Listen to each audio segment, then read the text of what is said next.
mulțumim frumos că ați răspuns invitației noastre. Mulțumesc mult doamnei director Mădălina Pătrașcu, doamnei director Aura Ciotan și tuturor profesorilor și învățătorilor care au fost alături de noi și ne-au ajutat să desfășurăm acest eveniment. Acest eveniment, după cum știți, debutează cu 3 concursuri pentru esee, desen și fotografie. A început de săptămâna trecută, ați avut temele, ați întocmit esee, ați făcut fotografii și desene. Acestea sunt afișate aici în holul școlii dumneavoastră. Vom premia toți copiii care au desenat, care au compus esee și au făcut fotografii. Evenimentul după aceea va continua cu un marș al micilor biologi. Vom porni de aici, de la școală și până la rezervație. Vom aduna deșeurile menajere.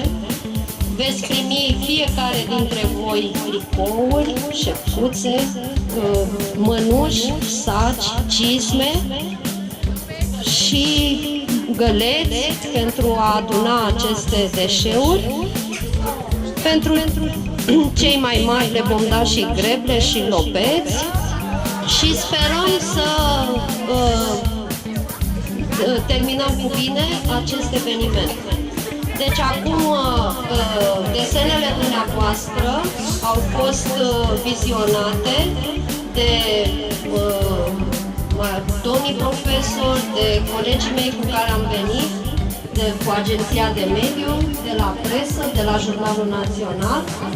Noi, eseele sunt aici, ne-am uitat pe ele, chiar și studenții voluntari de la Universitatea Valahia, care ne-au însoțit astăzi și vor fi premiați toți, pentru că eu sunt convinsă că toate sunt frumoase, toate desenele, toate eseele sunt bune și fotografiile. După care fiecare veți primi materialele despre care v-am vorbit și vom porni până la rezervație și să ajungem cu bine.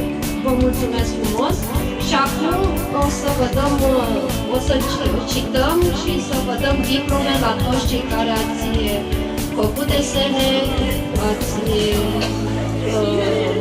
compus esee și ați făcut fotografii. Fotografii cei de la liceu.